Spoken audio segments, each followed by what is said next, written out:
Hello friends. Welcome back once again आपके अपने ही channel genius tutorial पे।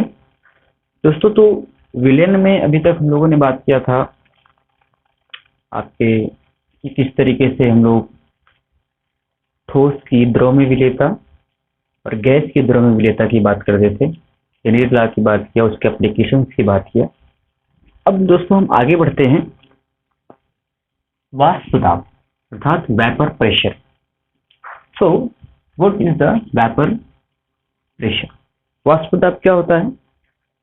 अब जरा एक सिचुएशन इमेजिन करिएगा, जैसे कोई एक कंटेनर है, इस कंटेनर में कोई लिक्विड रखा गया है। हाँ साहब, कोई एक कंटेनर है और इस कंटेनर में कोई भी लिक्विड रखा गया है और ये ऊपर से खुला हुआ है। तो इसमें से ये लिक्विड समय के साथ क्या होगा? वाष्प बन के उड़ता रहेगा। जैसे पानी होता है, पानी समय के साथ क्या होता है? भाप बन के, वाष्प बन के वायुमंडल में जाता रहता है। इसे हम क्या कहते हैं? वाष्पन कहते हैं। क्या कहते हैं? वाष्पन कहते हैं। दोस्तों, यदि हम किसी भी द्रव को रख दें तो ये क्रिया निरंतर चिरंत काल तक चलती रहेगी, चलती ही जाएगी। परंतु अगर हम इसको ऊपर से क्या कर दें साहब?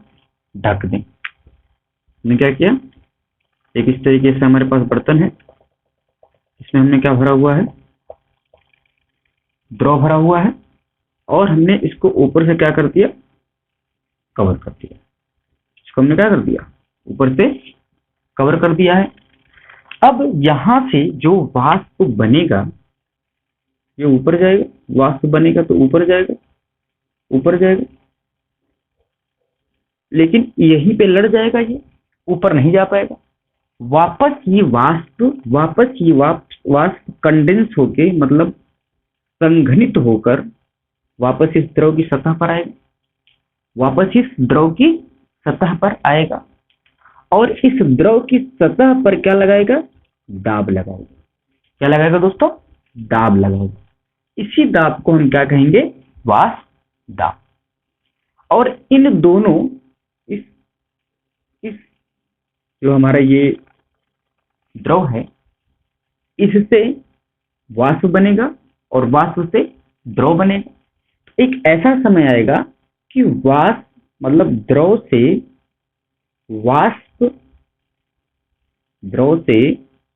वाष्प बनने की दर और वाष्प से द्रव बनने की दर क्या हो जाएगी? बराबर हो जाएगी। मतलब हम कह सकते हैं वाष्पन और संघनन दोनों में क्या आ जाएगी साहब? साम्यावस्था आ जाएगी, इक्विलिब्रियम आ जाएगा। मतलब जितने द्रव के अणु वाष्प में परिवर्तित हो रहे हैं, उतने ही वाष्प के अणु क्या हो रहे हैं? द्रव में परिवर्तित हो रहे हैं। वाष्प और संघनन साम्यावस्था में। तो क्या कह सकते हैं कि साम्यावस्था पर वाष्प के अणुओं द्वारा द्रव की सतह पर लगाया गया दाब वाष्प दाब कहलाता है। कितना प्यारा है दोस्तों, फिर से सुनिएगा कि साम्यावस्था पर वाष्प के अणुओं द्वारा द्रव की सतह पर लगाया गया दाब वाष्प दाब कहलाता है। क्या कहलाता है दोस्तों? वाष्प दाब कहलाता है। अब जरा ध्यान दीजिएगा, हम लोग आगे बढ़ते हैं और द्रवीय विलयनों के वाष्प दाब पर चर्चा करते हैं। द्रवीय विलयनों का वाष्प दाब, द्रवीय विलयनों का वाष्प दाब, vapour pressure of liquid solution. द्रवीय विलयनों का वाष्प दाब। तो दोस्तों, द्रवीय विलयनों का वाष्प दाब क्या होगा?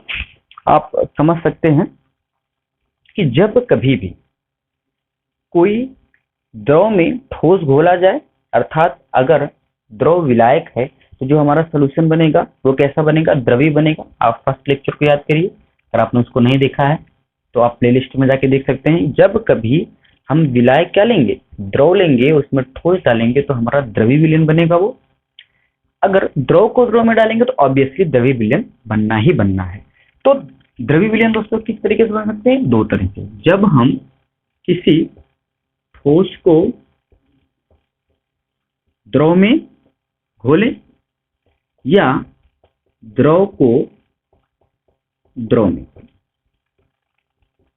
हाँ दोस्तों, ठोस को द्रव में घोले या द्रव को द्रव में घोले, दोनों परिस्थितियों में द्रव ही विलायक है, तो डेफिनेटली हमारा जो विलयन बनना है कैसा बनना है, द्रवीय विलयन का निर्माण होना है। अब आपको ध्यान क्या रखना है कि वाष्प दाब क्या है, साम्यावस्था पर वाष्प के अणु द्वारा द्रव की सतह पर लगाया गया दाब ही वाष्प दाब कहलाता है। तो किसी भी द्रवीय विलयन में वाष्प दाब को कौन कौन से कारक प्रभावित कर सकते हैं, कारक प्रभावित करते हैं, कौन कौन कारक प्रभावित करते हैं द्रव्य विलयनों के वाष्प दाब को। तो पहला है दोस्तों, पहला है आपकी द्रव की प्रकृति, नेचर ऑफ लिक्विड, द्रव की प्रकृति, द्रव की प्रकृति। आप समझिए, अब यहाँ पर हम द्रव्य विलयनों में द्रव में विलयन की बात कर रहे हैं, द्रव का द्रव में विलयन की बात कर रहे हैं। लेट से हमारे पास ए क्या है, जल है, और बी क्या है, एथेनॉल है, मतलब एल्कोहल है। आगे से हम इसी टर्म को यूज करेंगे, थोड़ा ध्यान दीजिएगा। द्रव की प्रकृति, जैसे हमारे पास क्या है, हमने एक कंटेनर में क्या रखा है साहब, एक कोई लिक्विड रखा है, कोई हमने क्या रखा है, एक लिक्विड रखा है। तो अब ये जो लिक्विड है, मान लीजिए इसका कुछ भी नाम है, इसका नाम मान लेते हैं गजोधर है, इस लिक्विड का नाम क्या है, गजोधर है।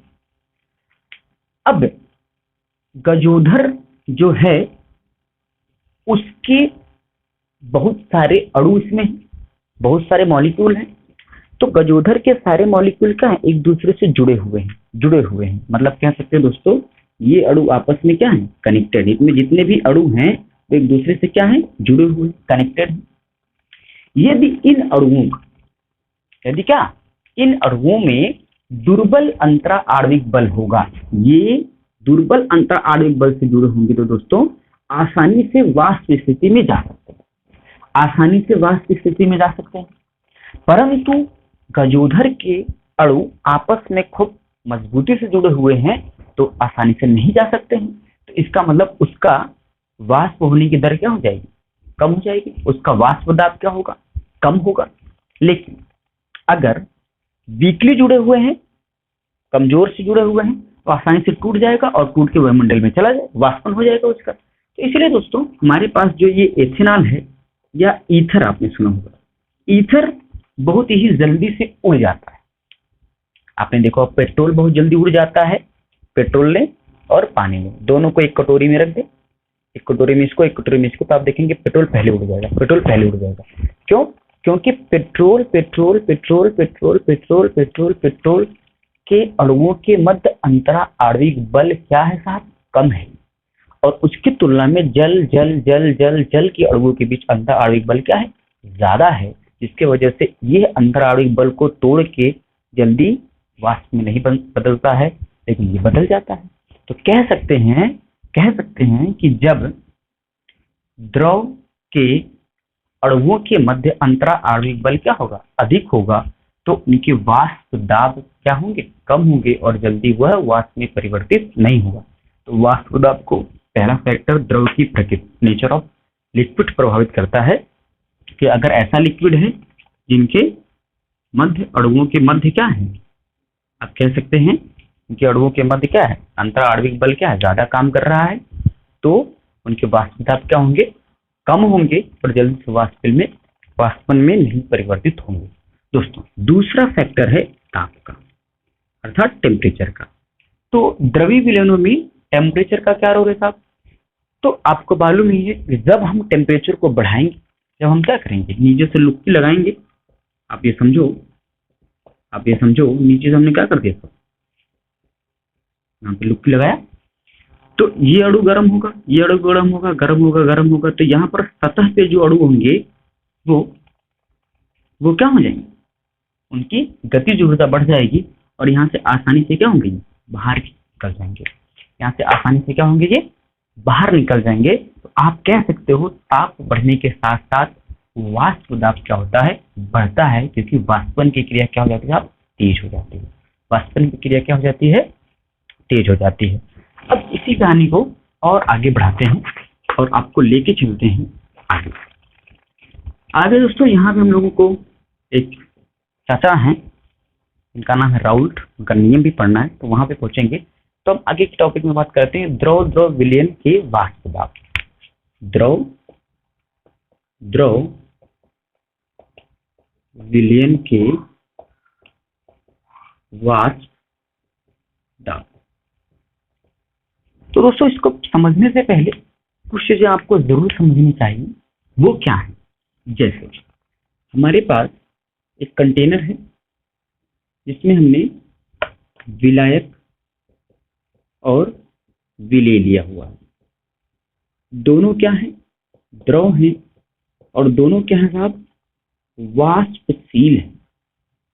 ध्यान समझिए, दोनों क्या है, वाष्पशील है, अर्थात दोनों वाष्प अवस्था में परिवर्तित हो सकते हैं। तो पहले मानिए हमने इसमें विलायक डाला हुआ है। पहले साहब हमने क्या डाला हुआ है, इसमें विलायक डाला हुआ है। तो विलायक का कुछ अपना क्या होगा, वाष्प दाब होगा। मान लीजिए हमने एक कंटेनर में पानी लिया हुआ है, तो पानी का ही कुछ क्या होगा, पानी का कुछ वाष्प दाब होगा। पानी अपने हिसाब से क्या होगा, वाष्प बनाएगा, ऊपर जाएगा, वाष्प बनाएगा, ऊपर जाएगा, वाष्प बनाएगा, ऊपर जाएगा। तो शुद्ध विलायक के वाष्प दाब को हम P0 से प्रदर्शित करेंगे। शुद्ध विलायक के वाष्प दाब को हम क्या करेंगे, P0 से प्रदर्शित करेंगे। मतलब ये P0 क्या है, शुद्ध अवस्था में वाष्प दाब। किसका वाष्प दाब है, विलायक का, तो हम उसको A से प्रदर्शित कर सकते हैं।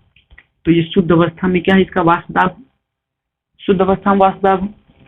और विलेय का शुद्ध अवस्था में वाष्प दाब क्या होगा, P0P। ये हो जाएगा विलेय का शुद्ध अवस्था में वाष्प दाब।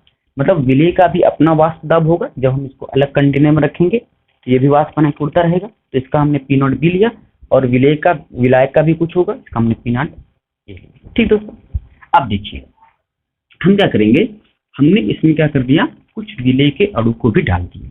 अब हमने क्या कर दिया, इसमें विलेय के अणु को मिला दिए। तो अब आप सोचो कि विलायक भी वाष्पशील था, विलेय भी वाष्पशील था, दोनों को मिक्स कर दिया। तो दोनों मिक्स होने के बाद अब वेपर प्रेशर बढ़ जाएगा। वेपर प्रेशर दोस्तों क्या हो जाएगा, बढ़ जाएगा। डेफिनेटली क्या हो जाना है, वेपर प्रेशर क्या हो जाना है, बढ़ जाना है। तो वापस से जो है आपका ये द्रव और वाष्प क्या आ जाएंगे, साम्यावस्था में आ जाएंगे, साम्यावस्था में आ जाएंगे।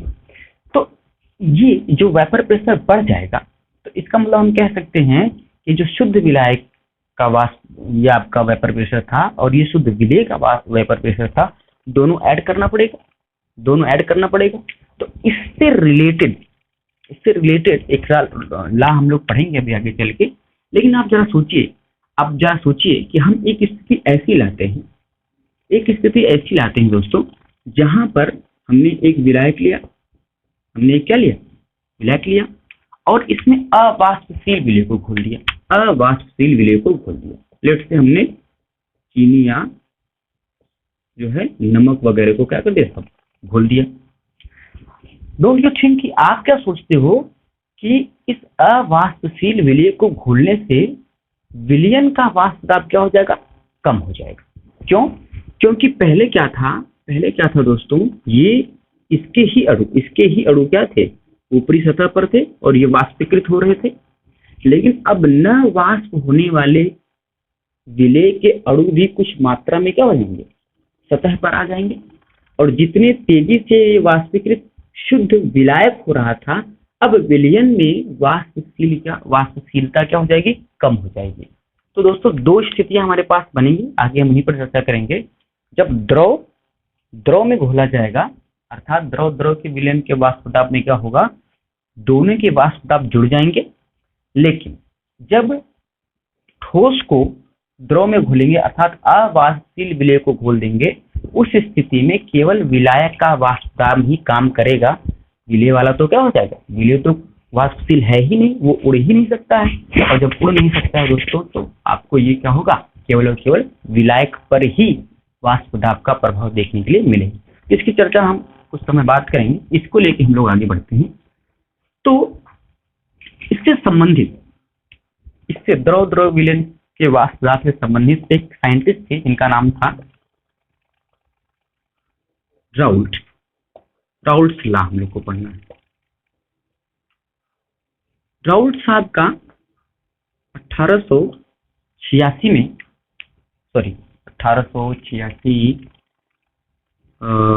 नहीं 1986 सन से कोई मतलब है नहीं अपने को, शायद हाँ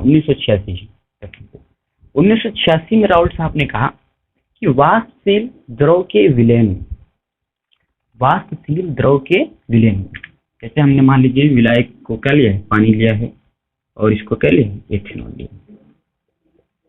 तो जरा ध्यान रखना आपको कि वाष्पशील द्रव के विलयन में प्रत्येक अवयव का आंशिक दाब, प्रत्येक अवयव का आंशिक दाब उसके मोल अंश के समानुपाती होता है।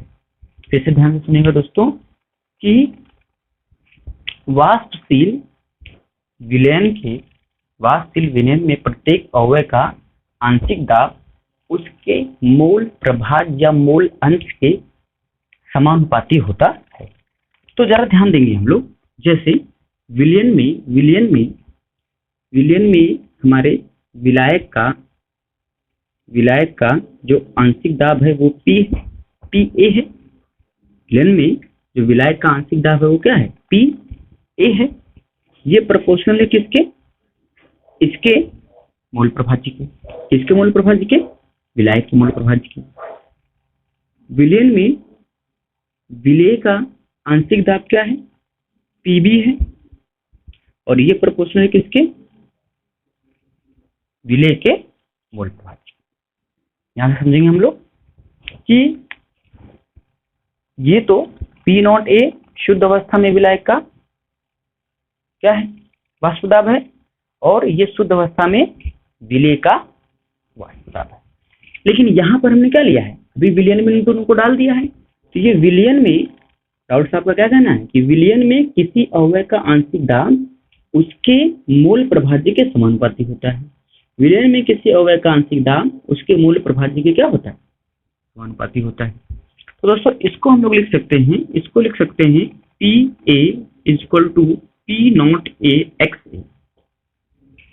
पी नॉट ए क्या है, ये परप्रोसिट कांस्टेंट के स्थान पर आया है, और ये पी नॉट ए क्या है, शुद्ध अवस्था में विलायक का वाष्प दाब है। और यहाँ पे हम क्या लिख सकते हैं, P B is equal to P naught B x B. Sorry यहाँ पे आपका एक्स बी लिखना है, सॉरी यहाँ पे एक्स बी। तो क्या हो जाएगा, P naught B x B, जहां पी नॉट ए शुद्ध अवस्था में विलायक का वाष्प दाब है, और उस तरीके से पी नॉट बी शुद्ध अवस्था में विलेय का वाष्प दाब है। शुद्ध अवस्था में क्या है, विलेय का वाष्प दाब है। तो राहुल साहब का क्या कहना था, किसी अवयव का आंशिक दाब जो है वो मूल प्रभाज्य के समानुपाती है। तो इस विलयन का टोटल वाष्प दाब क्या होगा, इस विलयन का टोटल वाष्प दाब क्या होगा, क्योंकि दोनों विलेय और विलायक दोनों वाष्पशील है, तो वाष्प दाब क्या हो जाएगा साहब, जुड़ जाएगा। वाष्प दाब क्या हो जाएगा, बोलिए, जुड़ जाएगा। तो हम लिख सकते हैं पी टोटल, मतलब टोटल वाष्प दाब, या इस सोल्यूशन का वाष्प दाब क्या हो जाएगा साहब, P A plus PB, P A plus PB. बोलिए क्या हो जाएगा, पी ए प्लस पीबी। और पी ए का वैल्यू हम लिख सकते हैं यहाँ से, तो पी टोटल इक्वल टू क्या हो जाएगा, P not A into x A plus PB क्या है, P naught B into x B. ये लिख सकते हैं P not A into x A plus P naught B into x B. अब इसी चीज को देखिए हम क्या लिख सकते हैं, P total is equal to, अब देखिए एक्स ए और एक्स बी, एक्स ए और एक्स बी, यहाँ पे देखिएगा x A plus x B बराबर क्या होगा, 1 होगा, क्योंकि मोल फ्रैक्शन, विलेय और विलाय के मोल फ्रैक्शन का योग हमेशा क्या होता है, 1 होता है, ये आप जानते हो। तो एक्स ए बराबर क्या लिख सकते हैं, एक्स ए बराबर 1 माइनस एक्स बी लिख सकते हैं, बोलिए एक्स ए बराबर क्या लिख सकते हैं दोस्तों, 1 माइनस एक्स बी लिख सकते हैं। आपको मालूम है किसी भी विलयन में मोल प्रभाजों का जो योग होता है वो 1 होता है, तो X A plus x B equal to 1, X A बराबर 1 माइनस एक्स बी रख सकते हैं। तो जहां पर एक्स ए वहां पर 1 माइनस एक्स बी रख देते हैं, तो इसी चीज को यहाँ पे हम रखते हैं, तो देखिए क्या हो जाएगा, P not A 1 minus x B plus P naught B x B, ये हमको मिल गया। इसी को अगर आगे हम लिखें दोस्तों, इसी चीज को, तो इसका गुणा अंदर कर देंगे, तो P not A minus P not A x B plus P naught B x B, P naught, ये हो जाएगा P not A x B plus P naught B x B, ये हो जाएगा। अब हम पी टोटल क्या लिख सकते हैं दोस्तों, पी टोटल यहाँ से हो जाएगा पी नॉट ए, और यहाँ से देखिए एक्स बी इसमें भी, एक्स बी इसमें भी है, तो एक्स बी दोनों जगह है, तो क्या लिख सकते हैं, एक्स बी को कॉमन लिख सकते हैं, तो एक्स बी हमने क्या लिख दिया, माइनस एक्स बी, या प्लस एक्स बी अगर कॉमन लेते हैं तो आपको अंदर माइनस हो जाएगा, ठीक है, प्लस आपका हो जाएगा P naught B minus P not a, ये आपका इस तरीके से आपको देखने मिलेगा, ठीक है, P not A plus x B P naught B minus P, तो यहाँ से हमने क्या लिया, यहाँ से आप देख सकते पी टोटल आपका पी नॉट ए, फिर एक्स बी हमने कॉमन ले लिया, एक्स बी कॉमन ले लिया, तो इसको हमने रिवर्स कर दिया, P naught B minus P not, तो ये आपका क्या होगा, राउल्ट लॉ, ये राउल्ट लॉ हो गया। इसी चीज को हम लोग आगे रिलेटिव लोअरिंग वेपर प्रेशर में भी देखेंगे, वहां पे भी हमको ध्यान रखना है। तो दोस्तों आपने देखा कि इस तरीके से हमने क्या किया कि किसी विलयन में जो आंशिक दाब है वो मोल प्रभाज्य के समानुपाती है, आंशिक दाब मोल प्रभाज्य के समानुपाती है, और ये क्या है, शुद्ध अवस्था में विलायक का मोल प्रभाज्य है और शुद्ध अवस्था में विलेय का मोल प्रभाज्य। तो आंशिक दाब जो पी ए है विलयन में वो P not A x A होगा, P naught B x B होगा। टोटल प्रेशर क्या होगा, टोटल प्रेशर मैंने कहा विलेय और विलायक दोनों क्या लगाएंगे, वाष्प दाब लगाएंगे, तो दोनों क्या हो जाएंगे, जुड़ जाएंगे, और इस तरीके से हम जुड़ के यहाँ पहुंच गए। अब अगर हम यहाँ पे एक ग्राफ प्लाट करें, मैं इसको यहाँ पे जगह बना लेता हूँ, जरा ध्यान दीजिएगा। एक अगर हम लोग ग्राफ प्लाट करें इस तरीके से, देखिए यहाँ पे, तो यहाँ मैं रखता हूँ एक्स ए बराबर 0, मतलब अभी जो हमारे विलायक के मोल हैं वो क्या है, 0 है। इधर हम लोग बढ़ते जाते हैं, और एक समय आता है कि विलायक के मोल क्या हो जाते हैं, 1 हो जाते हैं।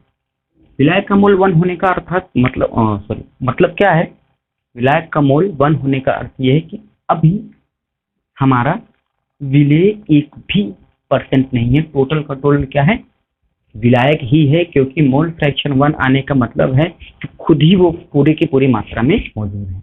यहाँ पे आपका विलेय क्या है, 0 है। विलेय इधर आने पर क्या होता है, विलेय बढ़ता है, एक्स बी क्या हो जाता है, 1 हो जाता है, एक्स बी क्या हो जाता है, 1 हो जाता है दोस्तों। तो अगर हम ग्राफ खींचेंगे यहाँ पर, यह आपका क्या हो गया, मोल अंश, क्या हो गया, इधर मोल अंश हो गया, और इधर आपकी क्या हो जाएगी, इधर आपका क्या हो जाएगा, वाष्प दाब। तो आप देखिएगा जब एक्स ए का मूल अंश बढ़ेगा तो वाष्प दाब भी बढ़ेगा, जब एक्स ए का मूल अंश बढ़ेगा तो वाष्प दाब भी क्या होगा दोस्तों, बढ़ेगा।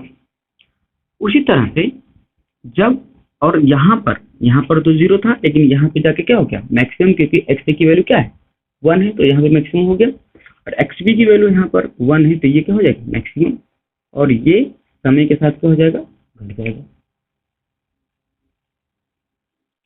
समय के साथ क्या हो जाएगा यहाँ पे ये घट जाएगा। ठीक है, तो एक्स बी यहाँ पे क्या है 0 है, तो एकदम ये नीचे आ गया।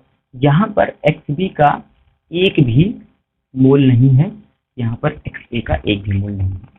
अब देखिए ये क्या है, ये क्या है एक्स ए के लिए है, तो इसकी वैल्यू क्या हो जाएगी P A is equal to P not A into x A, P not A x A. और ये एक्स बी के लिए है, ये हो जाएगा P B equal to P naught B plus x B, ये वैल्यू हो जाएगी।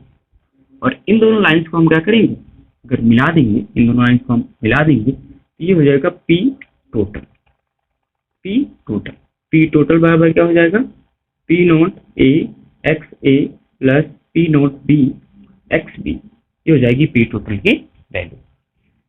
तो आप दोस्तों यहाँ पे देख सकते हैं कि यहाँ पर आपका क्या है पूरा का पूरा क्या है, ये एक्स ए के लिए है, ये क्या है एक्स बी के लिए, ठीक है, एक्स बी के लिए वो क्या है एक्स ए के लिए। तो ये ग्राफ राउल्ट के नियम के अनुसार खींचा गया है कि जब यहाँ पर एक्स ए का मोल 0 होगा तो उसी समय एक्स बी का मोल 1 होगा।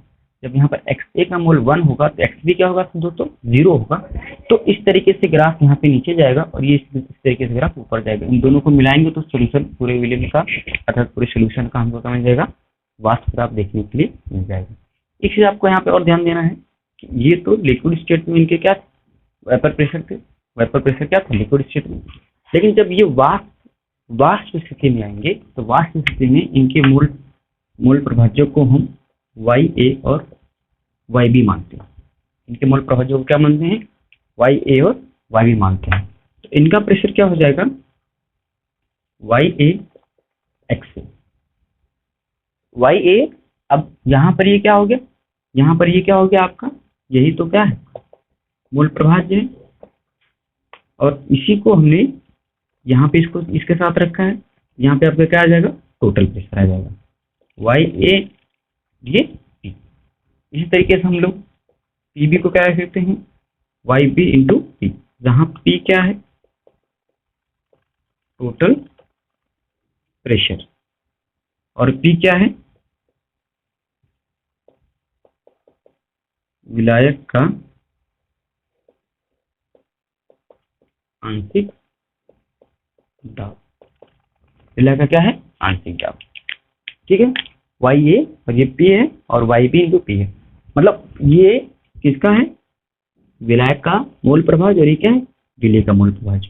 तो P is equal to y A P, P B equal to y B P. तो यहाँ पे क्या है ये टोटल प्रेशर है, टोटल प्रेशर को जब हम विलेय के मूल प्रभाज से मल्टीप्लाई कर देंगे तो हमारा आंशिक दाब किसका निकल जाएगा हमारे विलेय का। और जब टोटल प्रेशर को विलायक के मूल प्रभाज से मल्टीप्लाई कर देंगे तो हमारे विलायक का आंशिक दाब निकल जाएगा। तो इस तरीके से हम वेपर स्टेट में क्या कर सकते हैं कैलकुलेट कर सकते हैं वाष्प दाब को, और ये हमारे लिक्विड स्टेट में इसको वाष्प दाब को यहाँ पे कैलकुलेट कर सकते हैं। इस तरीके से इसमें ग्राफ हमको खींचा है एक्स ए 0 और एक्स ए 1, एक्स बी 0, एक्स बी 1 और एक्स बी 0 का ये रिलेशन, और इस रिलेशन से इसको कैलकुलेशन से हम क्या करेंगे ये क्या निकाल सकते हैं पी टोटल निकाल सकते हैं। यदि मान लीजिए दोस्तों हमारे पास इसकी वैल्यू 300 हो और इसकी वैल्यू 400, मतलब इसका प्रेशर मान लीजिए प्रेशर को किसी में ले सकते हैं टॉर्क में पास्कल में एटीएम में कैसे मिलेगी, इसकी वैल्यू 300 है और इसकी वैल्यू 400 है, मतलब इसकी शुद्ध अवस्था में जो वेपर प्रेशर है वो 400 है इसकी विलायक की, और विलेय की शुद्ध अवस्था में वेपर प्रेशर कितना है 300 है। तो जब हम इन दोनों को मिक्स कर देंगे तो जो वेपर प्रेशर आएगा वो इन दोनों का क्या होगा बीच में ही आएगा, इन दोनों का क्या होगा बीच में आएगा, मतलब 300 से 400 के मध्य ही वेपर प्रेशर आपको देखने के लिए मिलने वाला है। तो ये द्रव और द्रव के बीच में था रिलेशनशिप। अब अगर हम वाष्पशील विलेय ना लेके अवाष्पशील विलेय को ले लें, अर्थात ऐसे विलेय को घोलें जो खुद वाष्पशील नहीं है, तो अगर वो खुद वाष्पशील नहीं है तो क्या होगा, अभी तो हमने जो विलय लिया था वो क्या था, वाष्पशील था दोस्तों। अब ऐसे हमने विलय को लिया, मतलब ठोस का द्रव में विलयन, ठोस पदार्थ का द्रव में विलयन क्या होगा, बनेगा तो ये भी क्या, द्रवी विलयन, क्योंकि विलायक क्या है, विलायक अगर द्रव है तो बनना क्या है, द्रवी विलयन ही बनना है। तो दोस्तों यहाँ पे आप देख सकते हैं, जैसे जब हम अपने विलायक में क्या डाल दें, NaCl या शुगर ये सब डाल दें, तो विलायक का जो वाष्प दाब है वो इनकी वजह से कम हो जाएगा। क्यों कम हो जाएगा, मैंने शुरुआत में डिस्कस किया था कि इस NaCl के जो अणु विलयन में फैले हुए हैं ये भी क्या हो जाएंगे, कुछ मात्रा में सतह पर आ जाएंगे, कुछ मात्रा में क्या हो जाएंगे, सतह पर आ जाएंगे, और कुछ मात्रा में हमारे क्या आएंगे, जल के अणु रहेंगे। तो उस स्थिति में क्या होगा दोस्तों,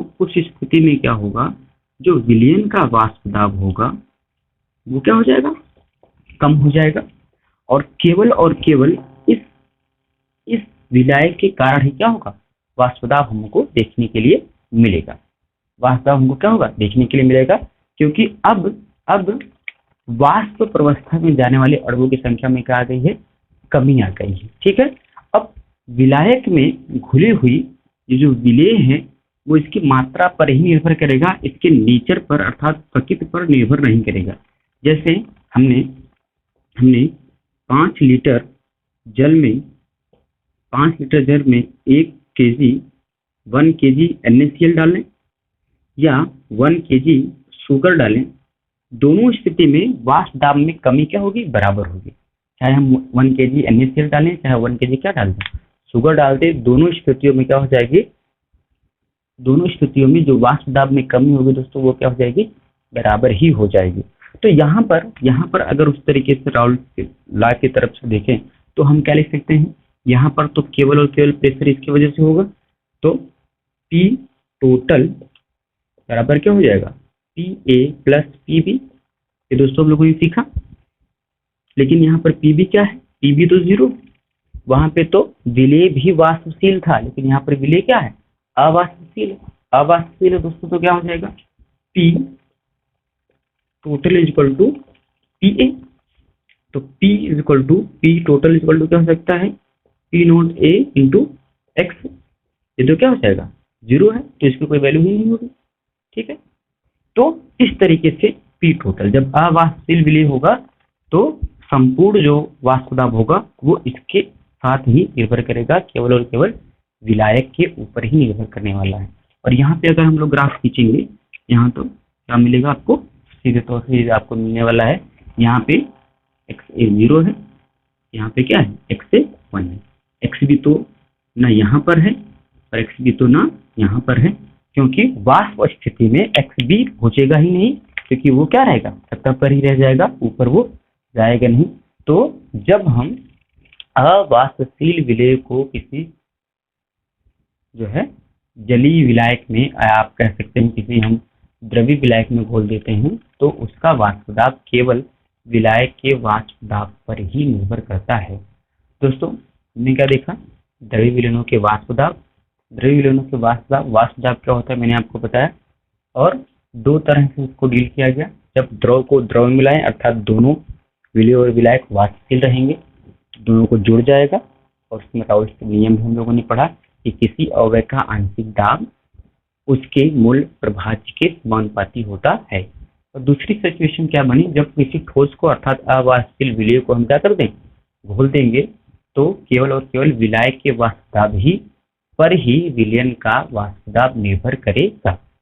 अब दोस्तों इसके बाद हम लोग आगे बढ़ेंगे और आइडियल और नॉन आइडियल सॉल्यूशंस की बात करेंगे।